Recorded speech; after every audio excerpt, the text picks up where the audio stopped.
Welcome to Club Damingo, brought to you by Cyclone Comics.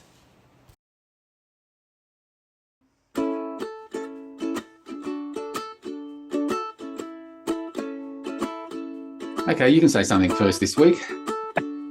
Hello, kiddies. Gary and I are here. Hello, Good morning. kiddies. Is that condescending? Yeah, but that's the media for you, right? Always talking down to you. But we're here, and that's the main thing. Is it still winter? Is August still winter? It is, isn't it? June, July, August. Yes, it feels like winter. Yeah. Although the plants down here in Tassie, they're all starting to bloom and start to change for spring, and it's like they don't know that it's still frosty in the mornings. So no one's told the plants, the idiots. Yeah. Yeah. Develop a brainstem, why don't you? We're having a cold snap as well right now, but not as cold as you guys. That's it, like that. So cold you can't click your fingers. Yeah. So yes. Yeah. But enough about the weather. What else is going on? Well, I'm a bit of warn someone. I'm having a very shaky day today, so you have to forgive my shakiness because I'm having a bad day. Not mentally, just physically. I made the mistake on the weekend of having a go at the whippersnipper, trying to tame some weeds in the paddock, and that always brings on, like much regret afterwards. Right. You're not the only one. If I get out there with the secateurs for a few hours taming what I've got, my hands shake as well. I came in from a small amount of whippersnippering, and I was having a drink of glass, and it was like I had to do a Donald Trump drinking the water bottle with both hands. Yeah, right. Yep. So there's a certain amount of that happening today as well, but you get that at my age. Good to know. Yep. Fair enough. Yeah. So this week we wanted to generally talk about not just Substack, but social media in general, and what's that like for a creator these days, and how frustrating it can be. But did you have anything, any news updates or anything like that you wanted to bring to the fore before we jump in? Yeah, let's talk about Mark Sexton for a minute. Okay, let's. He's the guy that draws with the Mad Max mask on, doesn't he? That's right. Exactly. That was his professional portrait for a while that he would send. If you needed a headshot of him, it was him with the gardening fork. Yeah, a few people have seen his real face. Yeah. Yes. So I don't know. Yeah, that's it. Is that enough about him? You got something else to say? I do. I've had that fork on my face, actually. So, all right. So Mark Sexton, if you don't know who Mark Sexton is, from way back in my time period when Greener Pastures was first happening, Bug and Stump was also first happening. So he and John Petropoulos. How do I have Petropoulos? How do I have those brain freezes? John Petropoulos. I don't know, John. Why do you have those ones? Oh, I mean, Tim. So Mark came up with Bug and John came up with Stump, and they put them together in a university strip, or similar to what Michael and I were doing. We did the university strip at about the same time down in Melbourne, and then released a comic version about the same time that we released a comic version as well. So same period, but he's also very famous for doing the storyboarding for one of three people who did the storyboarding for Fury Road, and has been doing storyboarding for a very long time. Really, well respected. Good at it. Absolutely well respected. He's well sought after to do boards for all sorts of movies. He's been doing a lot of the Marvel movies, not whole movies, but sections of movies, and he's extremely well respected.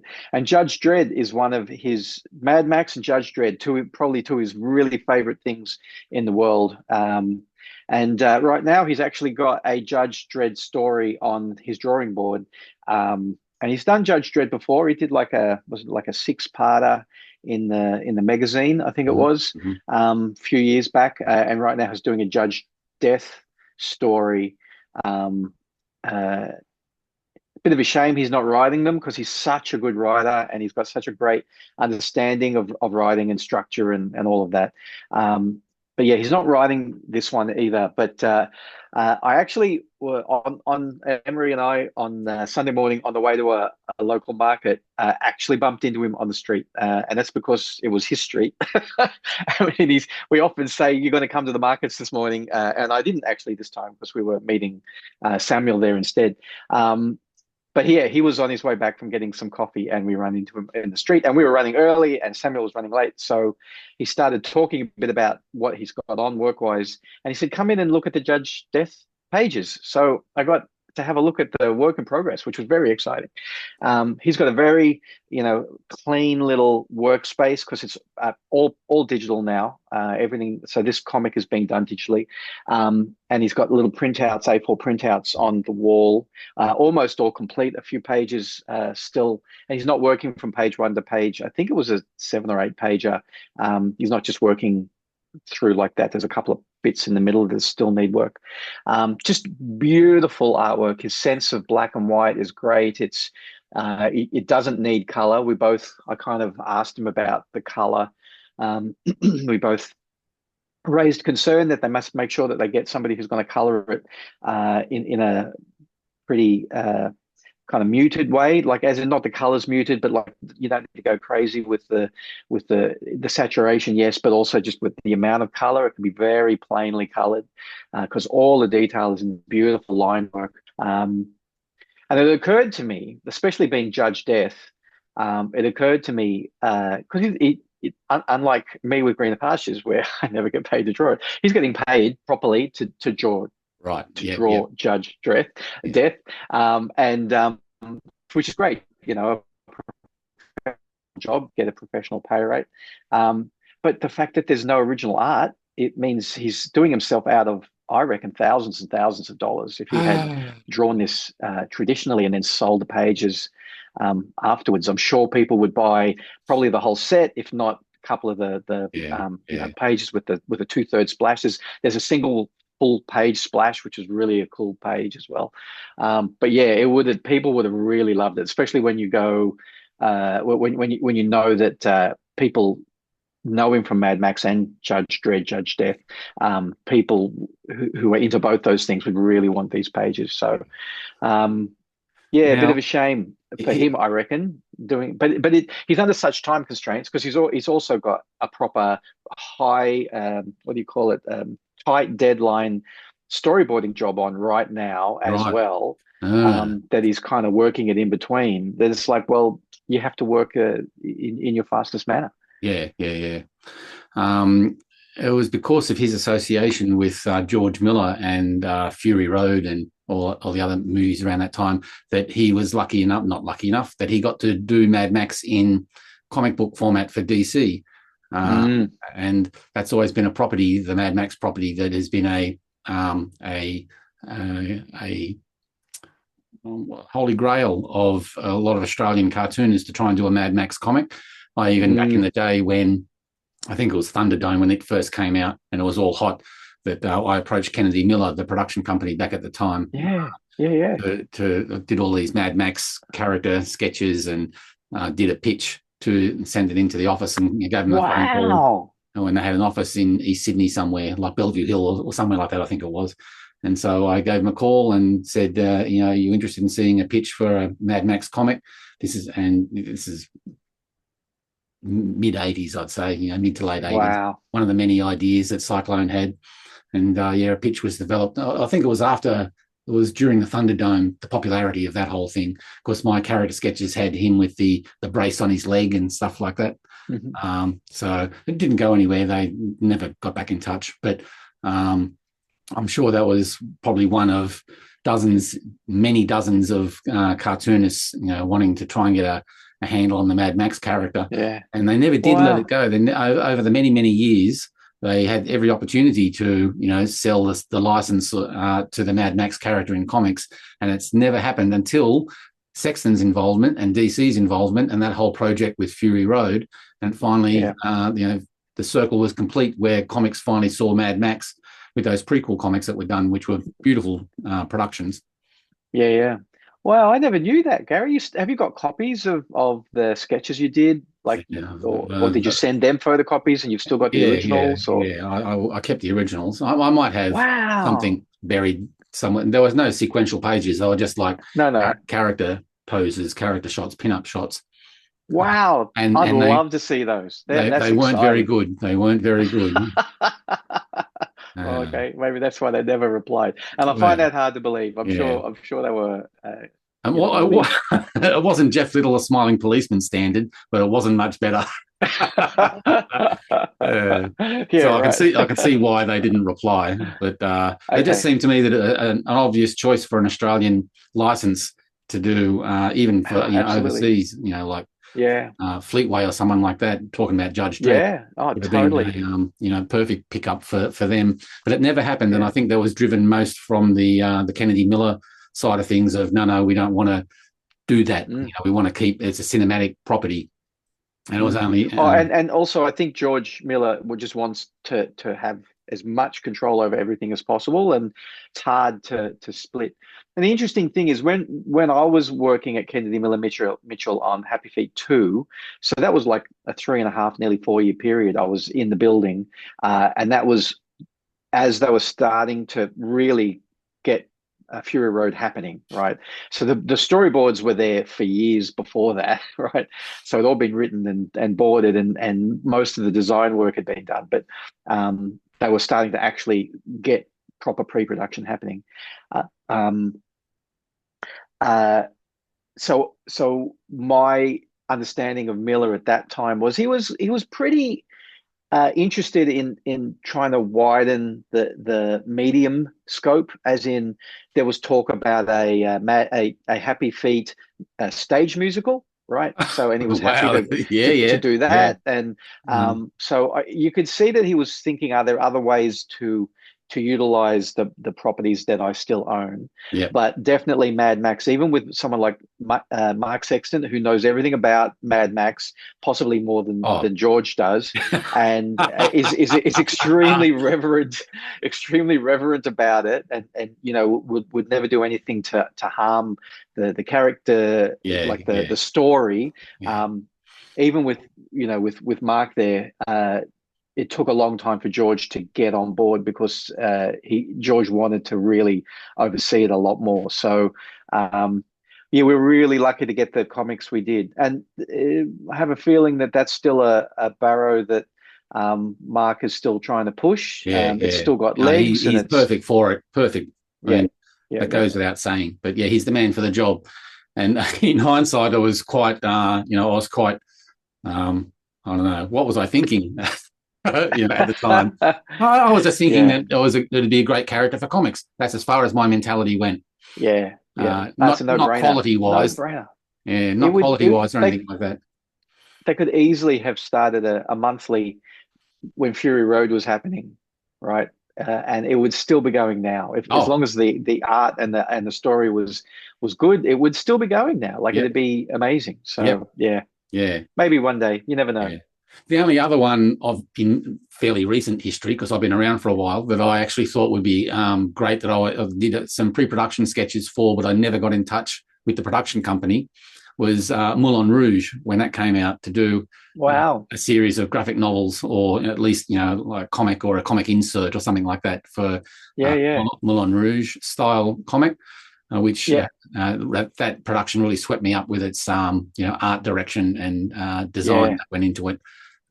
So it was one of the Mm. few movies that I've seen. I know it's got its haters as well, but when I first saw it, I just felt like buying another ticket straight afterwards and going back in to rewatch it again. Yeah, It was so yeah, groundbreaking yeah. in its visuals and Yep, the yep, soundtrack yep, and the way the whole thing was approached.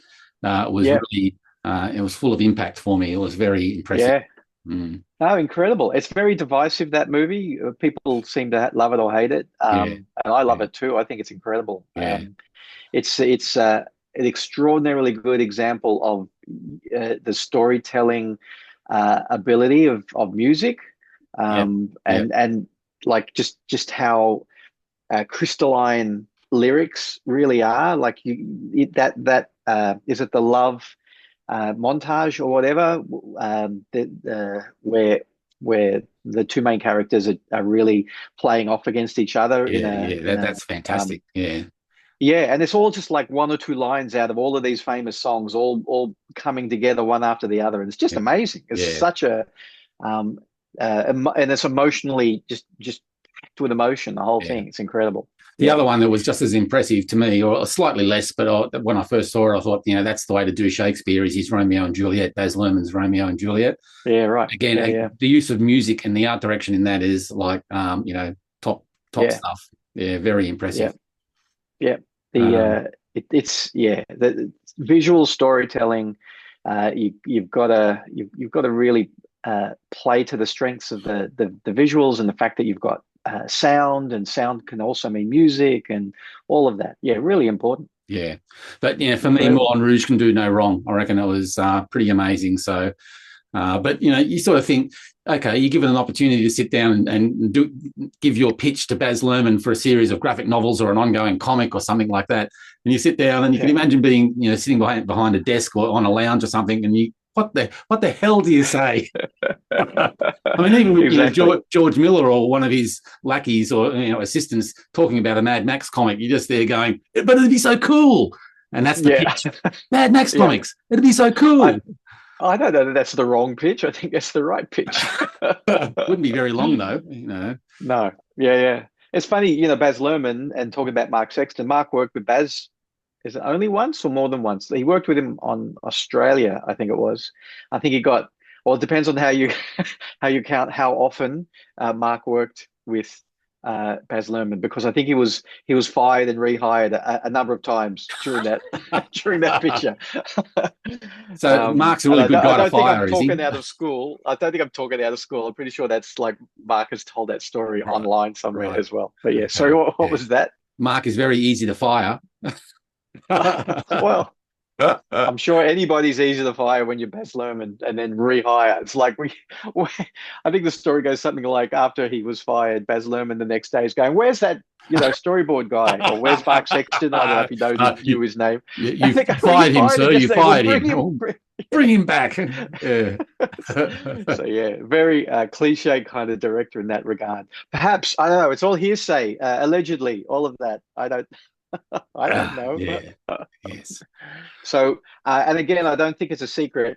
No, he announced it on Facebook. Mark's working on Spaceballs 2 right now. That's the other job he's got on at the moment. So, yeah. Always got work on. Yeah. In demand. Plus, not plus. That's it. Always seems to be a common thing with Mark, though, is that deadlines are on. Always deadlines. Yeah. Yes. That's the nature of film. Nobody's ever ahead of a deadline on film. So yeah, the rushing to stay still. You do all these storyboards and design sketches and stuff like that. Then it sits on someone's desk for 6 months. Yeah. Hurry up and wait. Yeah. Anyway, I think that was everything for Mark. I'm just checking my notes to make sure I didn't forget anything. So yeah. So he was looking. And he's in. He's in the Greener Pastures short film as well, right? He's in it. He didn't do the storyboards on it, but he's in the film. You told me that he was one of the cast members that was invited to come in to stand around to see whether they're needed or not, and he's actually in it. Yes, that's right. So we were talking. I don't know if I said this to you when we were talking about the release of the short film trailer, but there's at least a third of the film is not even touched upon in the trailer. And a lot of that takes place in the boardroom, and Mark Sexton is one of the people sitting at the boardroom table. Yeah. Right. Yeah, Him and another good friend of mine, somebody you know as well, David Quinny, Q-Dog, from the periodic table of awesome. Yeah, Q-Dog. Q-Meister, Q-Man. That's right. Yeah. Q-Diddley, as my wife likes to call him. Yeah. So yeah. That was our side of the table. Right. Yeah. Did he bring any work to do at the table on the drawing board? He probably did. No, he was up against the deadline, but he made time for you. Yeah, of course he did. Yes. No, he took that long day off. It was a long day for the extras, especially the ones that we told you can go home now because we're not going to use you. So yeah. But again, that's one of those things. Call time. I forget what the call time was, but they were there for hours and hours and hours without actually being on screen, some of them. Yeah, But yeah. That's the way it goes. Okay. Well, do you want to jump into this other conversation that we've got going about not necessarily Let's. Substack, but about social media and outreach and what the different things are available there and the forest of options and whether it's worth someone's time jumping into Substack or jumping into Patreon or social media in general. So, So we should start the conversation by saying that you and I are both experts in this and have done all the relevant research and have used all of the platforms we're about to talk about extensively. no, not at all. This is very much an outsider looking in, isn't it, Gary? It I is, think. yeah. And from a from my point of view, from an old bloke looking at new technology as it raises its head, not technology, but marketing options for your work. And of course, some are more easy to come on board with than others. So, when something like a Substack comes along, I'm very hesitant to jump on board straight away because you don't know how much of a flash in the pan it's going to be and how much you need to invest for it to slowly become a positive force in your day-to-day routine of running a business or producing a comic or being an artist in general. I'm just looking up how long Substack has been around because you're going, is it a flash in the pan? Like, I don't want to jump on like right now. It's been around since 2017. So it's been around for a while. Yeah. But it also had the advantage of from 2017 having a couple of years before COVID hit where it established its first couple of years. Then COVID hit and everyone was at home able to write and post and take advantage of it. So I think it had a real kick up the arse when COVID came along to establish itself. Yeah, I've heard that before, that COVID was a big helper for Substack. Yeah. But now that that's over with, can it sustain itself? And, all right. So if we're going to talk about Substack to start with, we better explain what it is because not everybody uses it. And I've only been using it and I don't use it. I'm more of a subscriber than a creator on it. And the thing that drew me to it was I know that at some point I've got to start myself a newsletter of some sort, an e-newsletter. And I probably should have started that 18 months ago, 2 years ago, or yesterday, or I should just have one. So I was doing the research into MailChimp and a couple of other things, and Substack was coming up. And for me, it looked like the best one. But what I'm saying is I came to it as an e-newsletter, right, as that's what it was. But the more I look at it, the more I see that it's much more than that. It's not just a newsletter. And newsletters are taking the place of blogging, I think, to a great extent as well, where somebody would blog and you'd subscribe to a blog or you'd get it in your RSS feed, etc. I can remember early in the internet's life when lots of blogs were about that. I had a list a mile long of blogs that I would be, checking in, every week or so, including you had like several iterations of blogs, right? Different stages, and again, they all fell over due to lack of time to keep them bright and fresh and new content and things like that. So, which is the overarching argument or point that I want to make about how much do you invest in these new things when you've got only so much time, and what do you place importance on?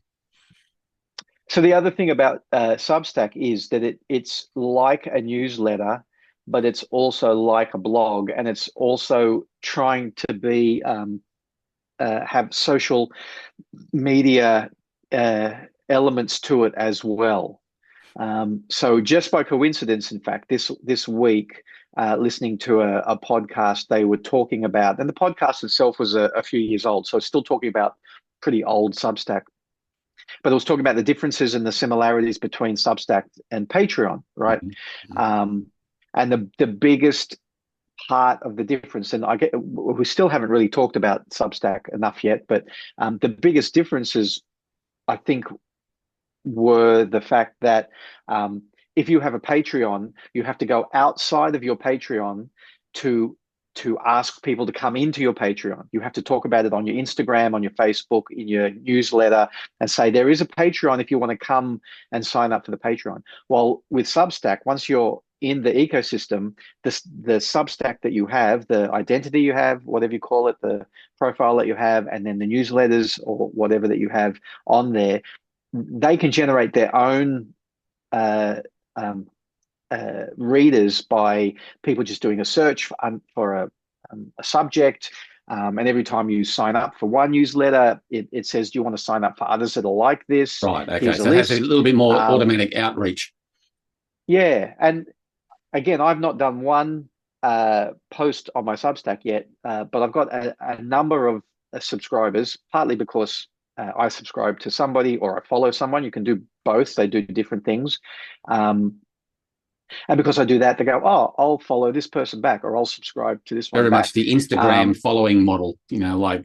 Yeah, that's right. Exactly. Yeah. But then on top of that, I don't know how many times a month I'll get an email saying you have a new subscriber to your Substack, and I'll look at it and it says, because Daniel Best said, maybe you want to follow this one, even though there's nothing there. But right. And I don't know that Daniel Daniel might be doing this, but I'm not sure that Daniel's actually actively saying to people, you should subscribe to this one. I think it's part of if you're subscribing to Daniel Best's 20th century.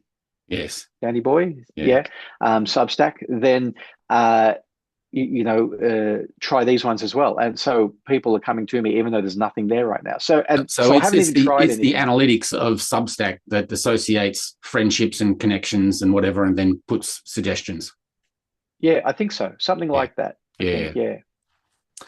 And for me, as a subscriber, as a consumer of Substack, it's definitely the only place now where I'm reading interesting articles and discussions on the things that interest me in comics at the moment. Partly because it's new to me, so therefore I'm curating from the very beginning who I'm following, and I'm trying to keep it at a manageable level, because I don't want so much stuff coming through that I can't read it, because then I'll just jettison the whole thing. I'm a bit like that. I can't read everything. I'm at that point, right. And that's part of the reason for the conversation is that I'm at a tipping point of my email. I don't go to the Substack app at all. I have maybe at best half a dozen subscriptions to Substack that come to my email. And sometimes they can be too long, and I bail out of, no, this is taking too long. Got to get out of here and get some stuff done. Right.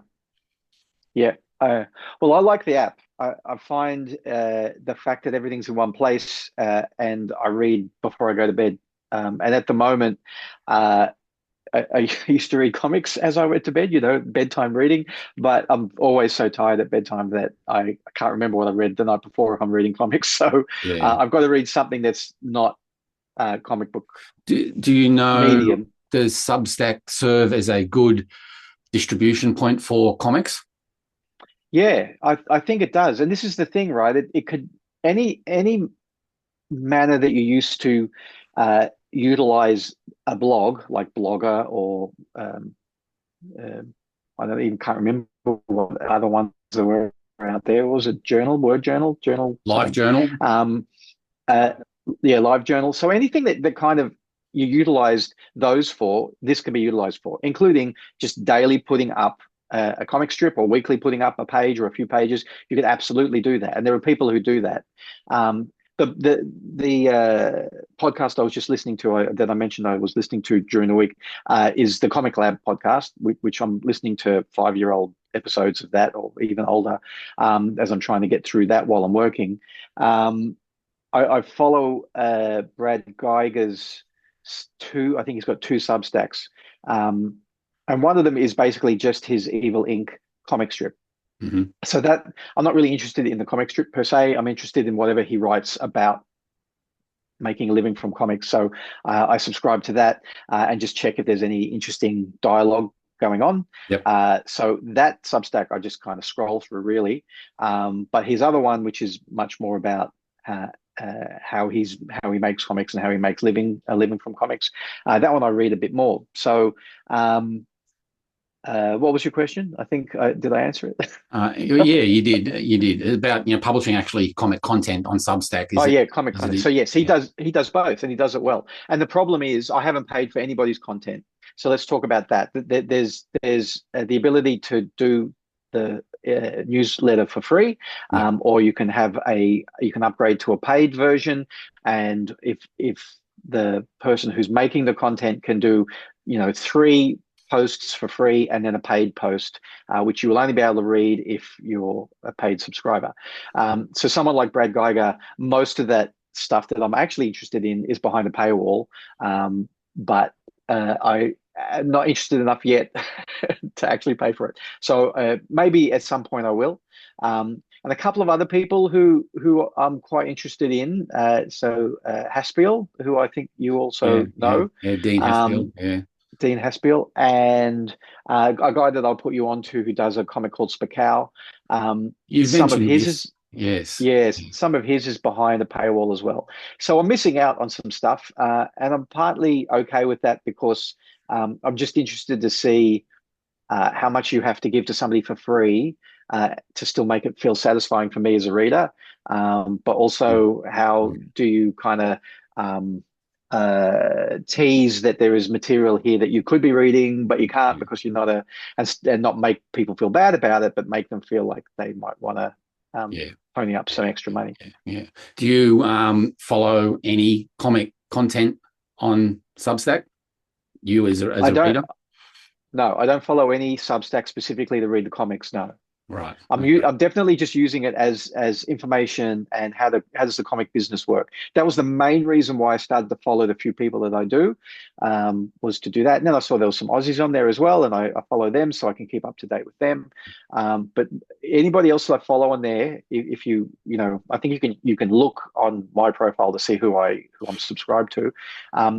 They're either Australian or they're somebody that I think I can learn something about the current state of indie publishing comic books. So let me keep going with this idea of paid subscription. That's where it becomes almost the same as Patreon, right? Because if you are somebody who looks at Patreon a lot, you can do free and paid posts on there as well. Yeah. And I think there's the same kind of level where you can come in at different paid levels and get. Pretty sure you can do that on Substack. I know you can do it on Patreon. So yeah, that is a similar thing. And some people just go to Patreon just to read stuff, and some people want the pictures or the comic strips or the music or whatever. Yeah. In general, there are some things that just seem like old or past its prime, and Patreon seems that to me, while Substack has a new lick of paint on it. There's some like a new child. While Patreon, who's very similar, they're not the same, but they're very similar. Patreon seems like it's past its use-by date to a certain degree. Yeah, it's very interesting that.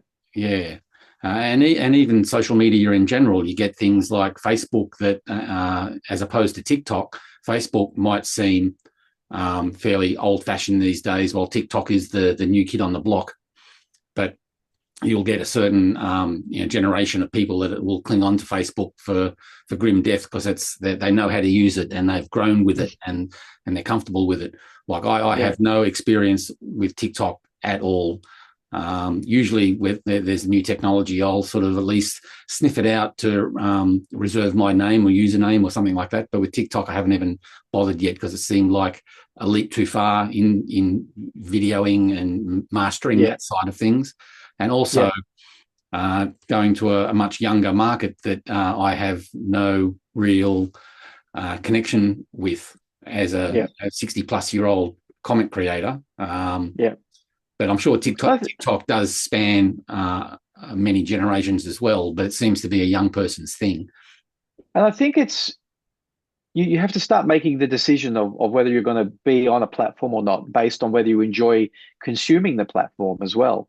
It'd be very hard to be creating content for TikTok if you don't really consume any TikTok, because you won't know how it operates or whatever, or it'll look like you've got someone else doing the TikToking for you. Yeah. So yeah, I'm with you. Like and I don't know what Snapchat is terribly either, right? or But WhatsApp it and just Snapchat. it's well, Snapchat. Like the kids were into that. My kids were into that when they were kids, when they were, Yeah, So yeah, that's like 20 years ago, or maybe not quite. I don't know.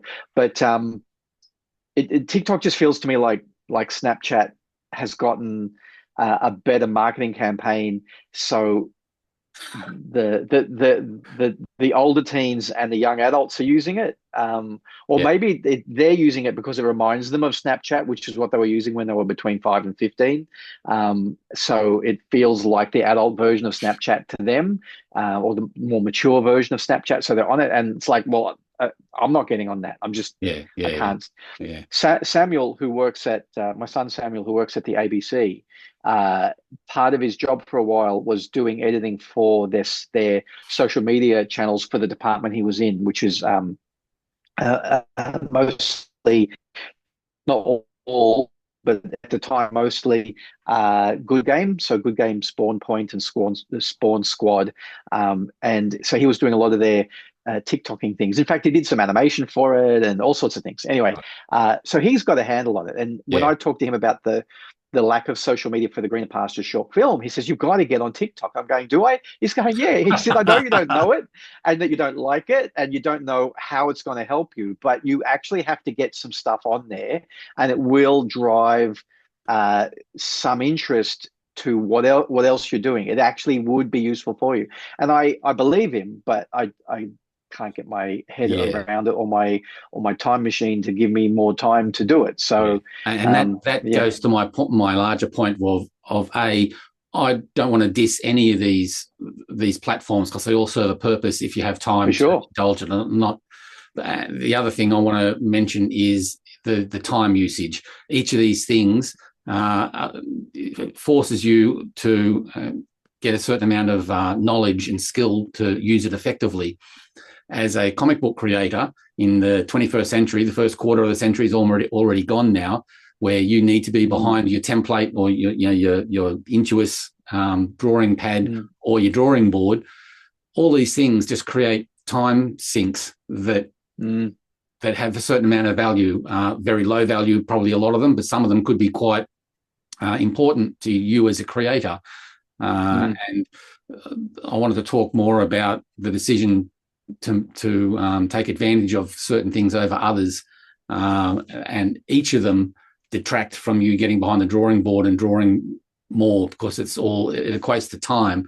And is Substack eating away at the Patreon time? There are a lot of people, like, for example, just out of curiosity, because back in the early days, in the 1990s, Phil Barlow was one of the first people that I sat down with and had many, many hours talking about his thought processes of dealing one-to-one with a fan. Like, he wants to break down the barriers of the middleman and get the comic book creator to talk to the comic book fan who will buy anything that Phil Barlow produces. And he was striving for many years to lower that barrier between someone who can support him and his work, no matter what that might be. Now, he's gone quiet. I don't know. I went to his Patreon because I knew that he was an early adapter to Patreon, and he's currently still got 104 members, and he's got a page that allows to see how much he gets per month. And on Patreon, he gets $87 currently a month, but he hasn't been active. So he's still got 100 plus people willing to throw money in the coffee cup for him each month. And I think the last time he was quite active was around the 2016 mark. So he's been dormant on the socials for at least that long. And I haven't been in touch with him, so I don't know what his life is like these days, whether he's probably still doing just storyboarding and character design work for cartoon companies. I don't know. But, Patreon that has become a bit of a dinosaur as far as the Phil Barlow account is concerned, but there's still that ability of money churning, and $87 a month is better than nothing, but it's not a lot, but it would buy art supplies, That's interesting. So I follow him on Patreon, but I'm not a paid patron for him. So every so often I will get something in my email inbox saying there's a new post from him. So very, very sporadic at the moment. So yeah, that's And interesting. That whole idea, which is what self-publishing is all about as well, is trying to lower that barrier between the work and the reader, make it as direct as possible. yeah, but something like a Patreon, if you don't attend to it and Yeah. push it along, it calcifies and becomes something that has a lot of rust attached to it that is almost a detriment to what you're trying to do. Oh, for sure. So you This got this is the time. thing with all of it. You have to, and I was going to say, I guess it's like your Instagram social media account or whatever as well. If you don't keep things ticking over at some level, uh, you definitely won't be drawing anybody new, but you also are going to be losing the people who are Yeah, already interested, and possibly the algorithms, etc., will just not uh, uh, be kind to you. I've actually found, again, like I've got no expertise in this, but I used to post every day. I used to post like a train drawing, my commuter sketches, or just about every day on Facebook and Instagram and Twitter. And they all ticked over, and it was great. And I still think I should start doing that again, because I've still got heaps that have never seen the light of day. But because I'm not posting every day, I actually have found that every so often when I post something about the comic or about the movie, that it actually does gangbusters when stuff that, well, not gangbusters compared to some people, but for me, it was doing very well. yeah. While if I was doing stuff every day, it like you just get quite a small um, reply to it, or engagement with it. Actually, there's Again, somebody off. that's momentum, like that, getting to the routine. It's okay doing But it. the momentum works against you sometimes on Instagram. If you do it every day, Instagram goes, well, you just seem to be doing the same thing every day, so we're not going to put this in people's feeds, right? Yeah, The people yeah, who go out of their way to look at everything that they follow, which is almost impossible, will see it. But the people who just look at the For You sort of feed aren't going to get it. I think that's supposed to be one of the selling points of Substack, is that there's no algorithm. It's like you're getting fed the stuff that you're right, interested in, right. uh, because you're following these people. It's not algorithmically determined. It is the people you follow, and the stuff that was most recent is at the top. The thing that started to lose me with Substack is they integrated a Twitter kind of feed to it. So there's a thing you can do in there that's just like Twitter. Is it And there's like another thing notes? in there. Is it? Yeah. And there's another thing in there as well. Like I can't think of it off the top of my head. There's like 4 different methods to kind of engage. And all of a sudden I'm going, well, this is now too complicated. Yeah, Right. And yeah, yeah. it would turn me off if I was getting into it now. I probably would go, I think this is too hard for me to understand. Plus, there's like a specialized video feed as well. Interestingly, which I think is really interesting, and I kind of half stumbled upon it, that especially on your phone, when you look at somebody's latest post, there's a little play button, like an audio play button, and you press on that, and it reads it to you. So it's like you don't even have to read it if you want, if you don't want to. You can be Wow. listening to Okay. their Yeah. latest post, which I Yeah. thought was kind of interesting. So it's got all these bells and whistles, which as a consumer you don't have to engage with them all, but it's interesting that they're there. And it Uh, takes time to master. yeah, I Yeah. don't. I still think it's for me the best little uh, uh, kind of intersection point between all of those things we're talking about, social media and blogging and e-newsletter. I think it still, for me, seems to be a good little intersection for that. Right. Yeah. At the end of the day, I think I've sort of had a conversation with you about this months ago, 6 months ago or so, about just driving. That the whole purpose for this stuff is to drive people to your material, to your front door, to your shop, to be able to plonk money down for a comic. And some of this stuff is just all a bit of a distraction for doing that. It's a dead end. You go to Substack and you read, and you go sideways to someone else and someone else, but you're not going back to the original point, which is as a cartoonist, you want to sell a copy of Greener Pastures and have another person following your story. Yeah, I get it. So I had a really long, hard think about Patreon at one point as well. And the big problem is that I'm nowhere near having the right momentum to put something out on the regular enough basis. But I would say, how many people do I need at like $10 a month to make it worth my while financially to do something? And then what could I do for $10 a month that they would think was worthwhile? Did you ever join Andrew Fulton's mini comic of the month club? Yes, I did for a while. Yeah, yeah, How awesome was that? yeah. And was that so? That was very I old can't remember. school as well. Was it That was extremely old school? But it's exactly the same thing, right? But it's was that a one-off payment and then you were set for the year? I think it was, You right? pay a one-off payment and you get 12 mini comics across the year in the post. Yeah, in the post. It was super cool. I loved that so much. Every month when I got the mini comic, and I can't remember how much it was. Was it $5 or $10 a month? It Something turned out to be quite reasonable. Yeah, and very often the mini comic I got, I would look at it and go, if I was buying this at Otherworld Zine Fair, I'm sure it would cost more than what I've just paid for it. Yeah. Super cool idea. Now, did that concept? Andrew had his head. Yeah, Andrew did have his head screwed on, right? And did that because he all he had was a mail list, right? Yeah. And 12 cartoonist list. And when it was February and it was your turn, he would give you the mail list and you were in charge of getting them into envelopes and into the mail, and he'd give you the money to take care of that, right?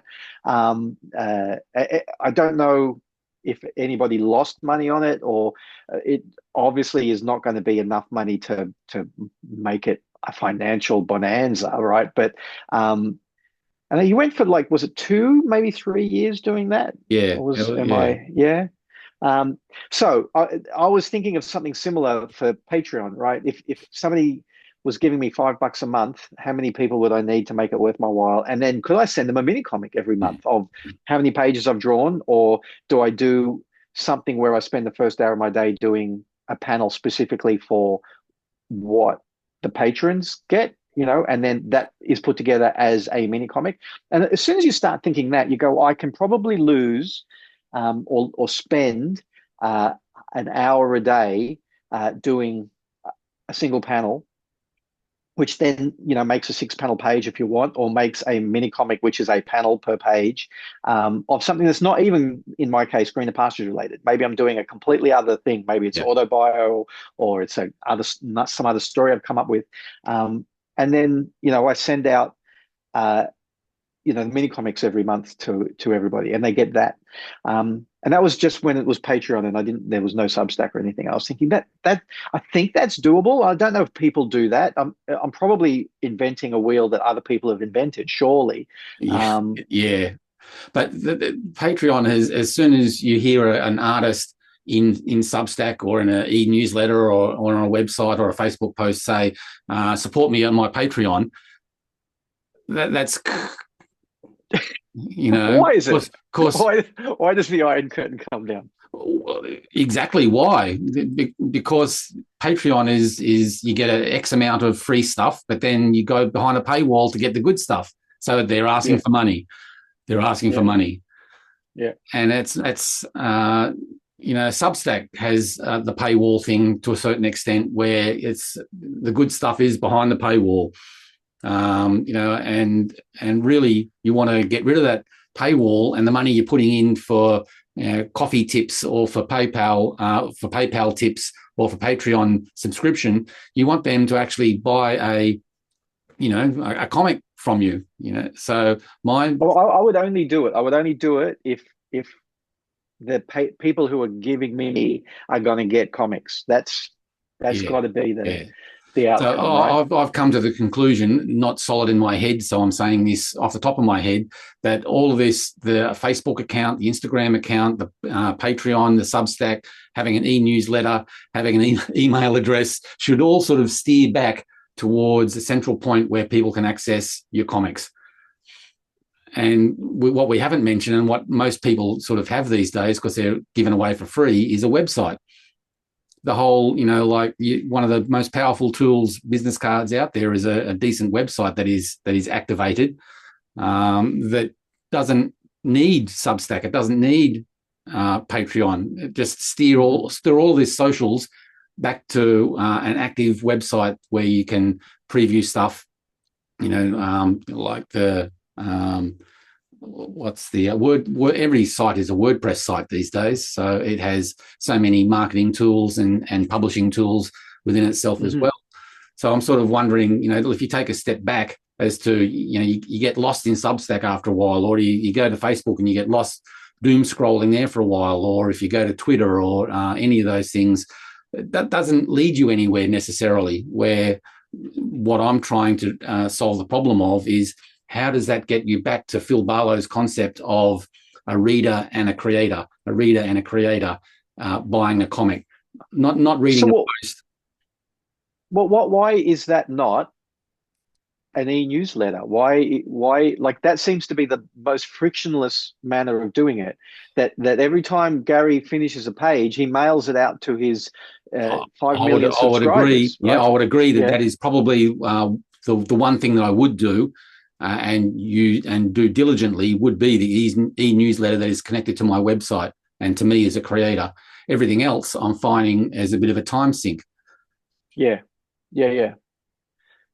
I tend to agree. I don't know that there's too much. I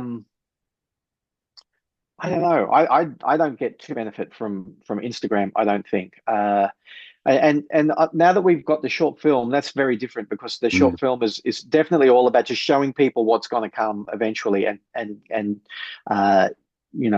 trying to get industry people interested, right? It's different to what I'm doing with Greener Pastures Comics, which is readers. I want to get readers interested. And will you come to the next convention? And it's like, I don't know. You're right, but is there just a tipping point? We only have 2,000 followers on our Instagram, and we need 2,000 before it's worthwhile. I don't know. A guy that I follow, Cody something, who does interesting Australian guy who used to do a bit more comics, but now I see a lot of his logo work. So he's doing mostly anthropomorphic animals for logos and stuff. Okay, the work is good, and he gets like 10, 20, 40 likes on it. I wonder how many followers he's got. And I looked and he had 20,000 followers. I'm going, so he's got 20,000 followers or something, some huge amount, and he's still only getting, 10 likes, 40 likes on something. So it's, again, we're not talking about something that the kiddies at home don't already know, that the algorithm is now totally stacked against us. It's not really for us anymore. And that's why I think something like Substack seems to work. So friend of ours, Joe Hatfield, Jason, he was drawing Ginger Megs till the end of Ginger Megs. He was the president. Was he the president of the ACA for a while? Because he was the president. I think he was, yes. Yeah, and he's the president of the American version of that as well. And he wrote, I reckon it must be getting close to 10 years now, must be at least 5 years. He wrote an article about the fact that he just does not do social media as a promotional tool at all anymore, and it's all newsletter, and how much work he generates from his newsletter. So this was back when it was MailChimp, and that was probably one of only 2 games in town, and they were both pretty much the same, well before Substack. So he's on Substack now. That's his email newsletter. But he's also tending towards social media again now. I can see him doing video interviews and stuff, but I think more towards almost podcast or vodcast sort of snippety things rather than. So it's interesting, but he was a huge proponent of Instagram and Facebook and not your friends. They're not going to help you at all. While an e-newsletter, as you build that, these are the people who are actually interested in you, and you're much more likely to get the percentage open. I think that's where I'm sitting at the moment as well.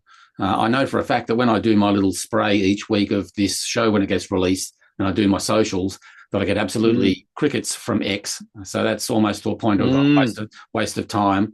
What's the other one? The Blue Sky barely gets a whistle at all. Facebook, great feedback from Facebook. Instagram gets solid feedback from there. Threads even gets a couple of likes.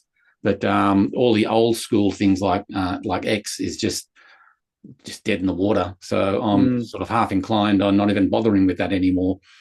Yeah, no, I totally get it. I long for the glory days of Twitter. If I was more than 20 minutes late with my time for tea and toast tweet, I would actually have people tweeting me going, "Are you okay? Yeah. Like, are you in the hospital? Why haven't you said you're having tea and toast yet at 10 a.m.?" Yeah. So yeah, that used to actually be pretty useful for me as a social outlet sort of thing. Yeah. But yeah, And it's different strokes for different folks as well, but as far as I can tell, if someone's interested in the Jackaroo or Cyclone Comics or anything like that, like they can just go to Google and type in Cyclone Comics, and invariably they'll bump into a website, or they'll type in my name if they can spell it right, or the Jackaroo is easy enough, or Flash Damingo is easy enough to type in, and they'll find you. And as long as you have a workable, easy to operate, sort of clear website, the problem's solved as far as getting attention to a certain extent. As far as someone who is wanting to go down memory lane, what was that comic that I read years ago that I quite liked? Southern Squadron. Yeah. You don't. Yeah. What? I can't stand making websites. Anyone want to make me a website?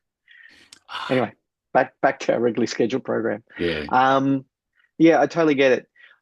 My issue with your mindset at the moment, and I could be wrong, is that you want something, you want your readers to see something that will then drive them to your website, right? And I keep on thinking that one step could be one step too many, right? The fact that they're looking at something and you're asking them to click to go somewhere else. But if they're on the bus, they might not do it. If they're lying in bed, they might not do it.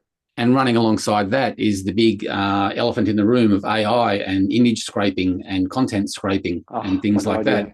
So, I'd come to the conclusion that I wasn't going to ever post a full page of new artwork onto Facebook at all. It'd be a tease of a panel or a sliver of a panel, and I'd redirect people back to my website to see the full thing, so that there is not much content to scrape at all. And on my new website that I'm about to launch for the Jackaroo, I've got a huge disclaimer on every single page about not to be used for AI scraping in any way, shape, or form, blah, blah, blah, blah, blah. So the legalities of my website have been quite, ironclad as far as disclaimers. Yeah, right.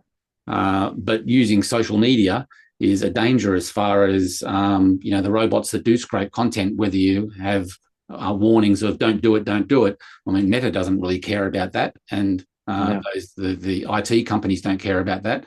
So to minimize that scraping factor, I mean, there are people that post like everything to Facebook.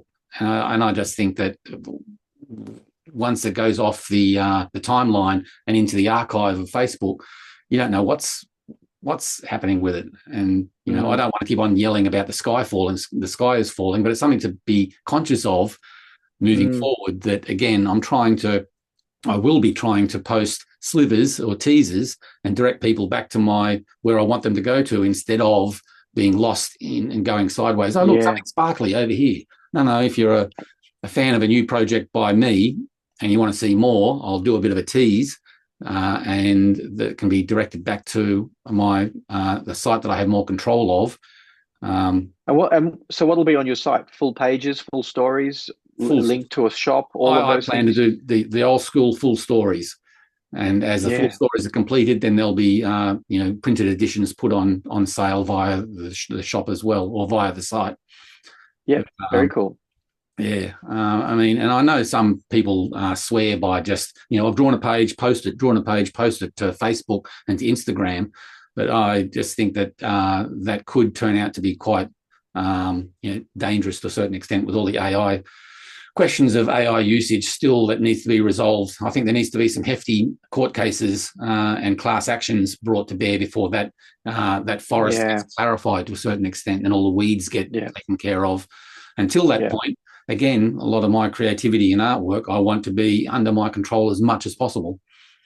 Yeah, which means dealing with, at least an Australian server to hold my content. If it has any like overseas links, I want to make sure I know exactly what they are. So when I'm uploading content to my site, I know where it's being housed to the best of my ability anyway. So it's things like that. So things, to Wow. I consider. never think of anything like that. Yeah, right. And it just plays to the larger point of, why should I waste time posting something to Threads or to X that might hurt me in the long run, Yeah. or at the very least, just be a waste of time. That's 15 minutes I'll never get back, or 5 minutes I'll never Yeah. get back. Yeah. Yeah. And it all I adds up find to, even like, my simple social media uh, methodology just takes me forever. Anytime I've got to do a post, if I want to do it so it looks nice and I make sure there's no typos, like it takes me forever. And then I've yep, got to do yep. Facebook, Instagram, and maybe the third Instagram, and then my Twitter, my Blue Sky, my Yeah, yeah, Canva, and like yeah. it's like, oh my God. It's McFly, time's going yeah, by, McFly. And the other yeah, one, exactly. that we haven't even begun to talk about is just doing a campaign, a Kickstarter Oh, campaign, or Kickstarter. any kind of Yeah. crowdfunder. Those things are So time sinks, man. yeah, yep. Oh my God, yeah. So uh Kickstarter has a Patreon thing, or used to. Did they fold that up in the end? A thing called Drip, was that what it was called? Look at my notes. Drip, Oh, I hadn't heard of Kickstarter Drip Drip. It was. before. Oh Oh, my God, that's how poor it is. Let me have a look. Does it still exist? uh, they started to do a thing called Drip, which was supposed to be their answer to um, Patreon. So, and that was also in like 2017, 2018. wow. Yeah, Um, yeah. so obviously, it's one of those things where you can't really just clone it, I think. You can't really just make a clone of Patreon. You have to do something that is quite uh, quite a difference to it. 10% difference so you don't get sued. No, but what I'm saying is it's got to be markedly different. Otherwise, people will just go, why would I go to Drip when I can just use Patreon, and Patreon seems Yeah, to work yeah, absolutely fine. yeah. So I don't think anyone's picked up on that at all. What else have I got in my notes? So can I keep going? Like, can I kind of backtrack Oh, a little yeah, bit? yeah. So there's a guy. Let me get his name. Where did I put it? Jamie Johnson. Yep. Uh, Jamie Jones. No, Jamie Johnson is our Australian Phantom and Turtles artist.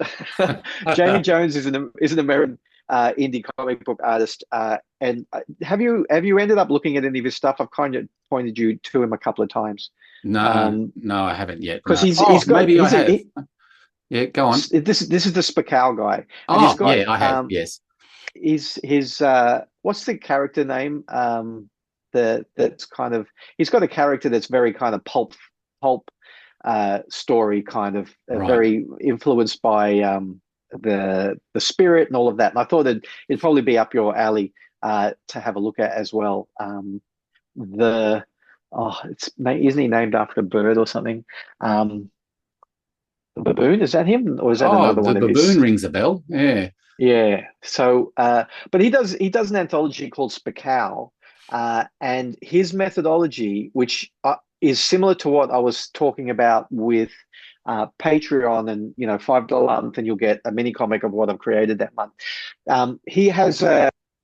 He's interesting to read, full stop, about what he's trying to do to make a living from comics. And he wants to do a printed comic. So Mm. that's the difference between him and a lot of other people that you go, well, I'm just doing this web comic and I'm trying to figure out how to monetize that, because I don't want to do that at all. So I'm interested in these people who are doing print comics and how they're going to try to get that to be monetarily, financially viable. So he does this anthology called Spakow, and his Substack is lots for free, interesting to me, but the paid posts are mostly Spakow related. And the paid post is that you get, I don't know if it's pages as they're done and you get a page at a time, or whether he waits until there's one of the anthology stories is ready. But you get to read the comic before it's printed on your Substack, if you like, Yeah. if you're a paid subscriber. But on top of that, if you're a paid subscriber, once the comic goes to press, you're a print subscriber as well. You get a print edition mailed directly to you straight away. And that sounds to me like a really great way to think Yeah. this through. That's not So a bad idea. Yeah. his his paid stuff is $8 a month, and if you do it annually, it's $80 a year.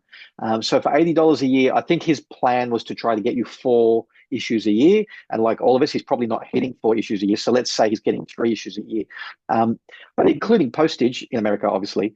They're what's that, 20 something dollars each, or is it 30 something dollars each issue?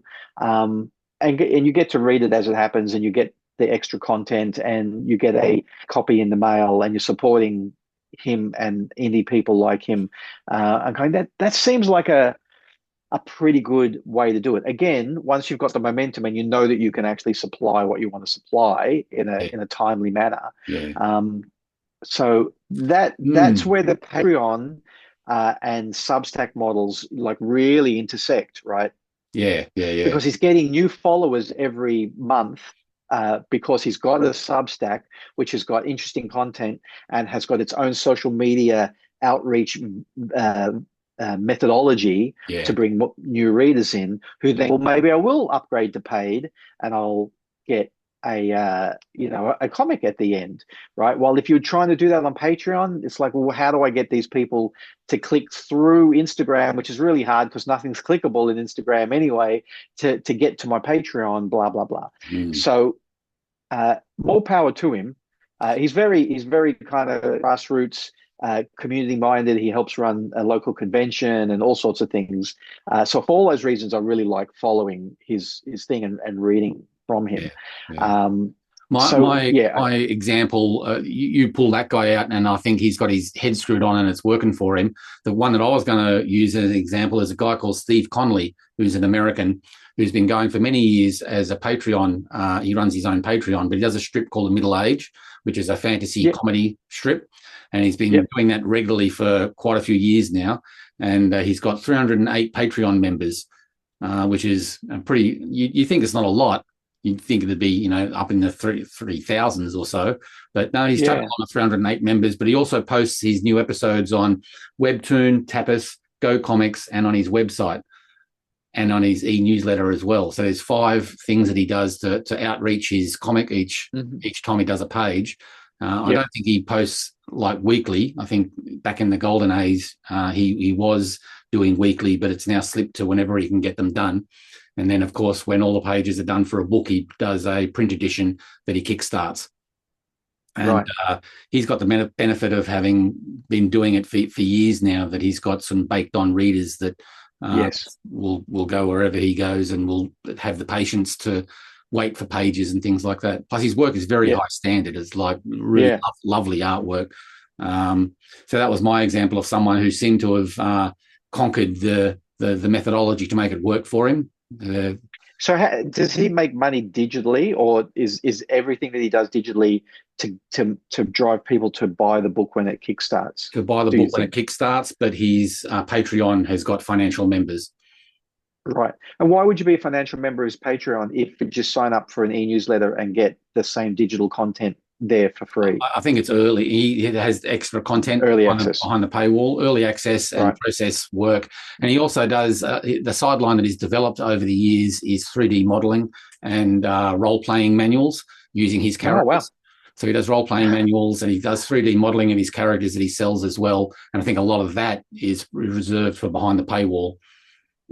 Yeah, right. Yeah. Well,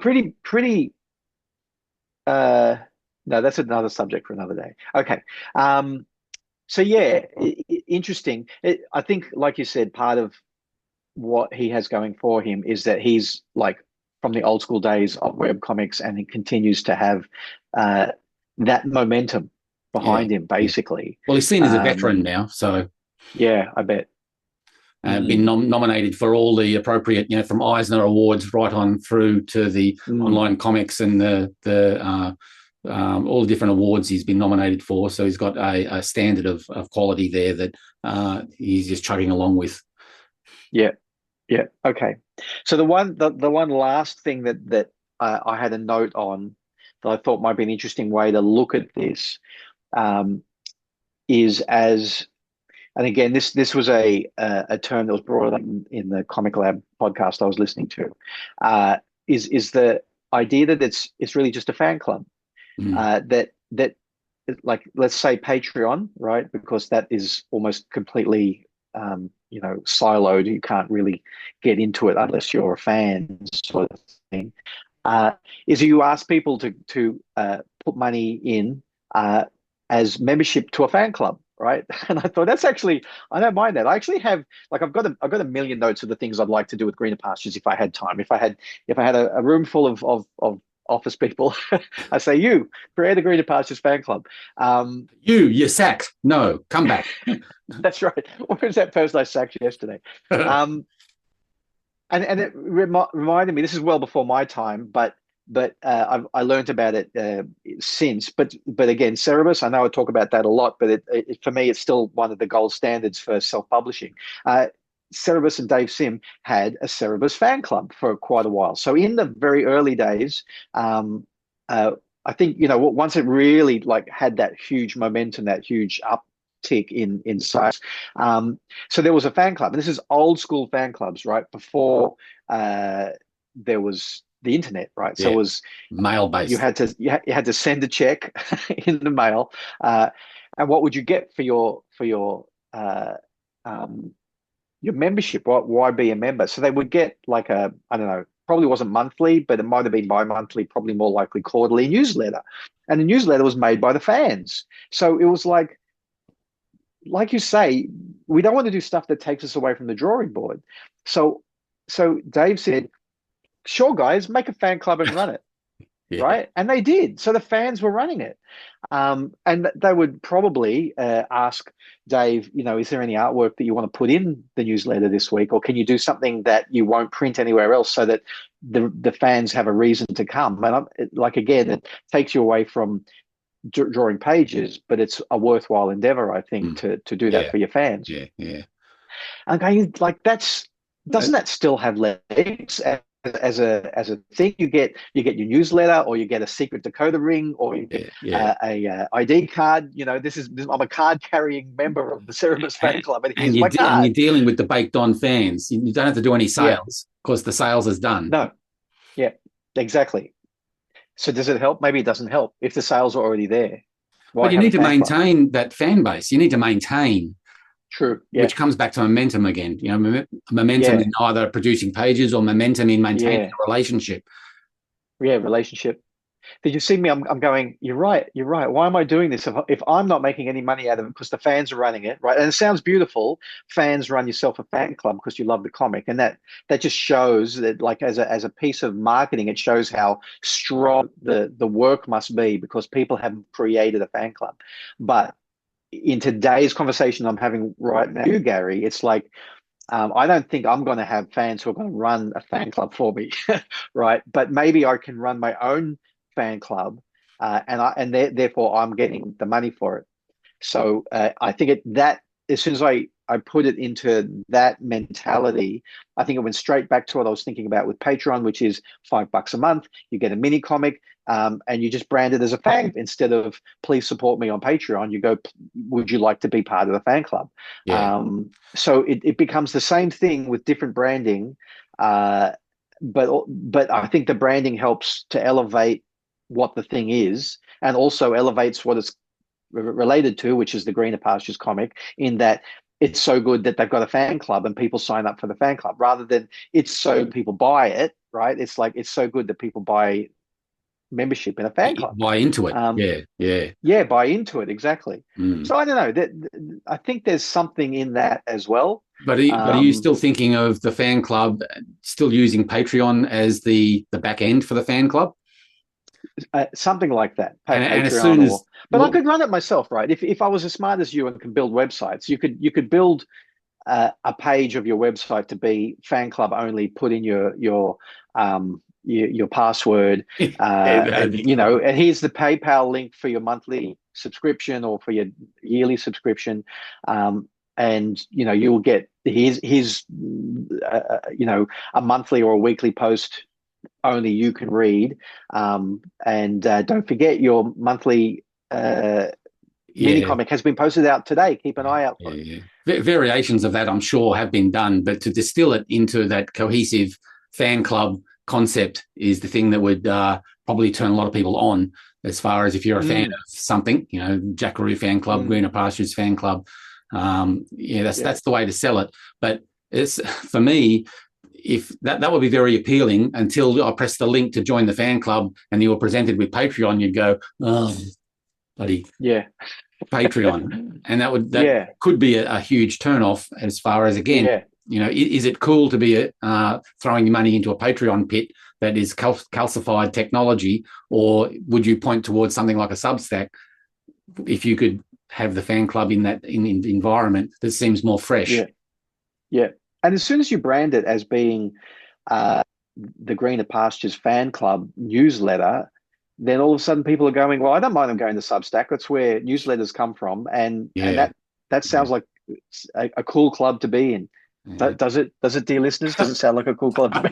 But anyway, all things being equal, or let's pretend it is a cool thing to be a part of. But again, one of the many kind of little notes I've made about how can I try to get some financial,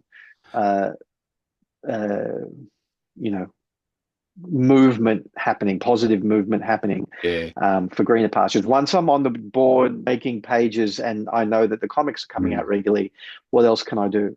Sometimes go ahead. Sometimes to overthink it is the biggest mistake you can make. If your main reason for doing it is to monetize, and you wake up at night thinking, how do I monetize these things? I think monetizing is a natural byproduct of quality and regularity. And that you'll get monetization at some level without the concern if you remove that concept from the table. It comes back to you doing your best work behind the drawing board and getting it out there on a regular basis.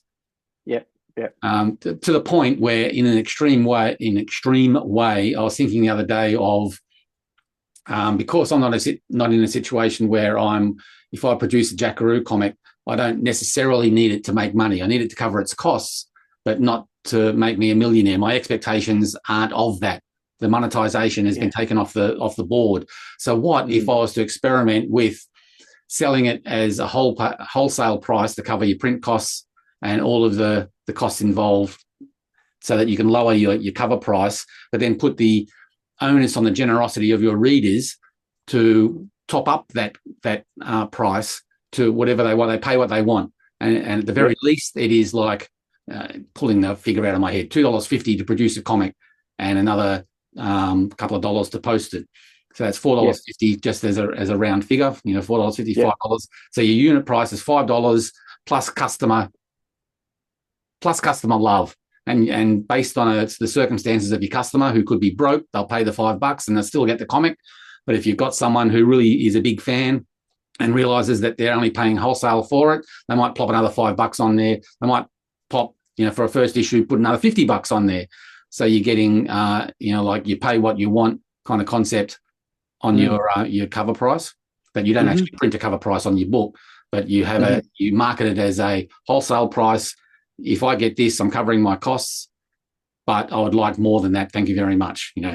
But it's your circumstances that dictate how much you support the artist or the project. So in that scenario, would you be suggesting what the levels should be rather than just leaving it up to them? I think you'd need to have it easy enough that they can click a button and go, oh, I'll go up to the super fan level and pay $50 per issue, or but there are circumstances. I'd do that. There'd be probably 5 or 6 different variations. But just being very conscious of what is more important: the goodwill of having a reader that will recommend your comic to 2 or 3 other comic book readers, and they pay minimal because they're unemployed at the moment, or they don't have a lot of cash because times are tough,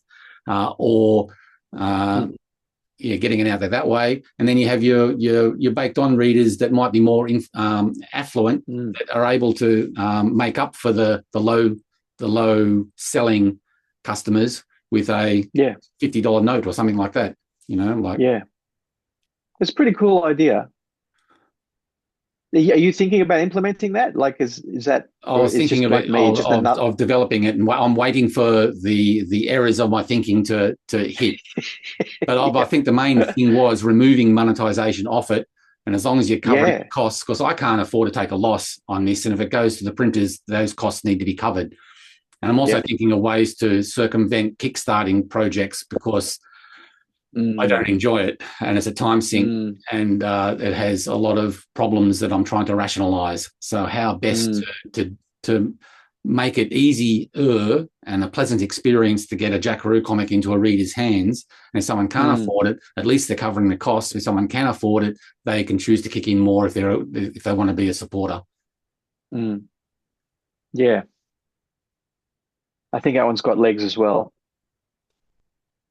I'm quite keen to see what happens with you when you launch all of this, the website and the ongoing stories, etc. I'm quite keen to see how that works. Are you seeing examples of all of this stuff out there, or you're creating this cloth in your own No, I'm thinking in my own genius head head? because I try Yeah, not right. to. I'm not trying not to spend too much time out there.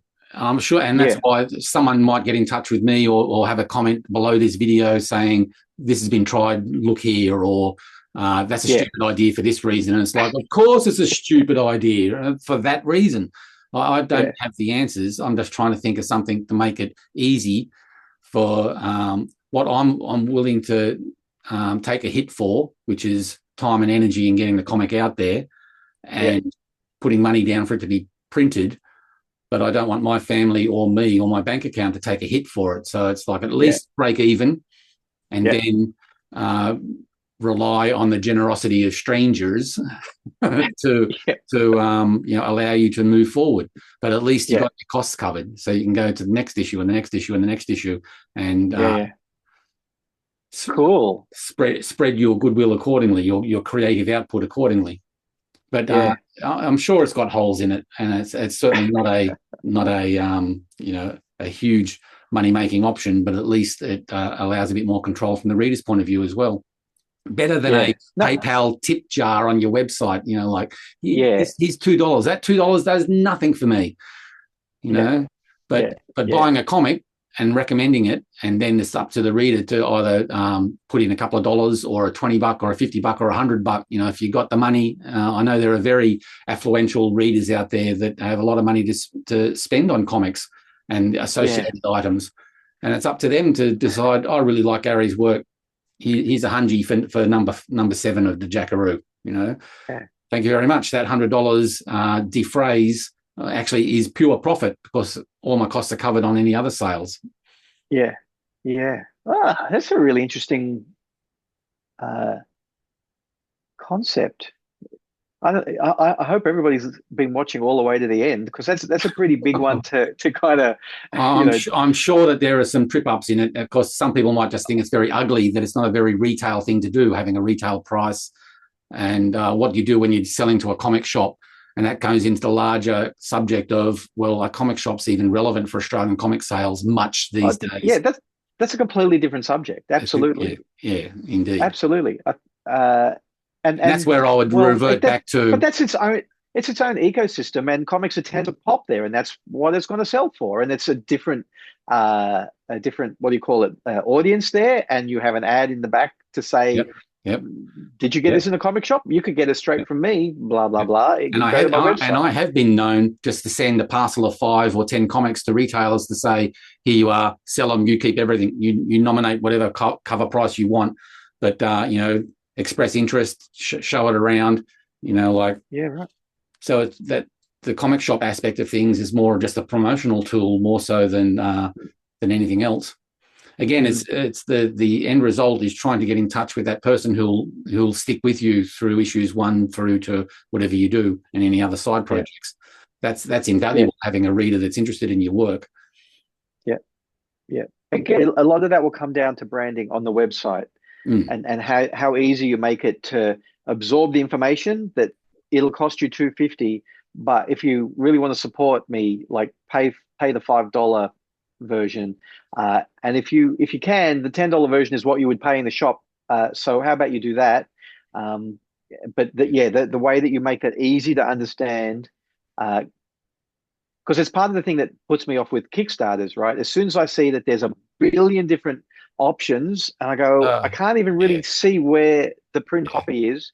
I just go, I don't think I'm going to support this at all. Not because I don't want to, but because I'm already lost. Yep. So you'd have to do the same thing. The page, with a button Yep. and easily absorbed and understood. With that done, I still am only expecting the base sales. For sure. And you have, yeah. Yeah. So to make it easy, if you want to buy a comic, here it is. Bing, it costs you this much, and so all the other things are, goodwill payments. Yeah. Fan club payments. Yeah. Yeah. And on top of that, Gary, because I think we're starting to we're moving outside the subject a little bit, but how do you get the printed comics to the people? You're going to go to the post office, and if you go to the post office, are you going to send them?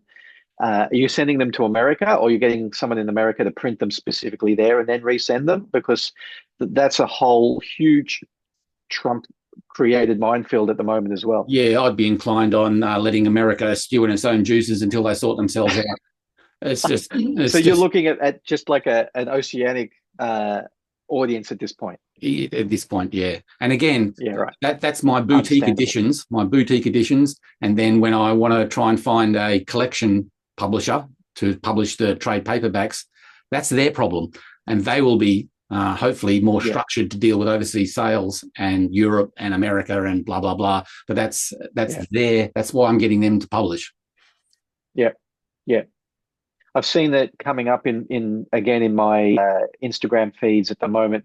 People who I don't follow a lot of people who are just Artist Alley people. Most of them have had something to do with comics, but most of those kind of people have maybe done some comics, but are now just doing Artist Alley fan art and stuff like that. But I'm still following them and have huge followings, right, and do really well at Artist Alley, etc. But in the last 2 weeks, I've seen a few of them do a post that specifically says, I'm pausing any sales to America. Yep. For the foreseeable future until Trump works out. Because it looks like it's going to cost $80 on top of everything else that you pay to buy my little pack of stickers. It's going to cost you an extra $80 if I'm going to send it to America. Yep. So yeah, again, that's a different discussion and one that I don't know enough about. But it's too hard. Yeah, I mean, I've been sending. I sent one parcel to Matthew Schofield of original artwork, and I warned him. I said, "This is very risky." Because he lives over in the States. And we agreed that we were going to give it a go. The artwork was heavily insured. It was packaged up to the hilt, because I had heard stories of parcels at customs being ripped open by people who wanting to see whether it's taxable, tariffs and all that kind of stuff, whether they were, through the post, they were trying to get, the content into the country. So, I've been hearing some terrible stories. And so I was saying, look, can I send it to a relative somewhere in Australia? And when you come out next, you can put it in your luggage and some other way besides a post. And no, he was quite happy to take the risk. And I said, okay, well, I'll parcel it up as best I can. It arrived there safely. There was no issues. But I would be very hesitant to do it in the future. I'll be very hesitant in selling or posting things to overseas without, obviously, the people that the destination is covering the post and having a conversation with them saying, I don't really want to do this, but if you really want to, I will post it to you in that country. Yeah. So who was that? Matt Schofield? Yeah, Matt Schofield. Yeah. Of Steamroller Man. Steamrollerman.com. Yeah. Cool. So he picked up 2 pages of the Jackaroo, some early Jackaroo. Nice. Yeah, cool. So I'll be posting some more. I haven't started the Jackaroo stuff, but I want to put some more pages up for sale as well. Cool. So I've made the decision to, once the story's broken up, you may as well sell the rest of it as well. So that's true, I guess. He got some choice pages, and I'm glad they arrived safely because they were they were pearlers. Yeah, cool. So to all the children at home, if you want some of the best comic book original art in the world, you keep an eye out for what Gary's about to pop up for sale because the stuff you hold in your hand is just immaculate, beautiful to look at, amazing work from one of the best comic book artists in the world. So keep an eye out for that. Yes, but anyway, that the next week or two there'll be some more pages going up for sale. Brilliant. Using the socials, but again, it'll be it's all it's what you got to sleep soundly with. You make these decisions, and you've got to live by them. So yeah, exactly. But anyway, lots to think about. Good discussion. Yeah, that was a big one. I think I'm spent. I don't know about you, Gary. Okay. Well, wave goodbye to everyone, and I'll turn off the recording. Bye, y'all.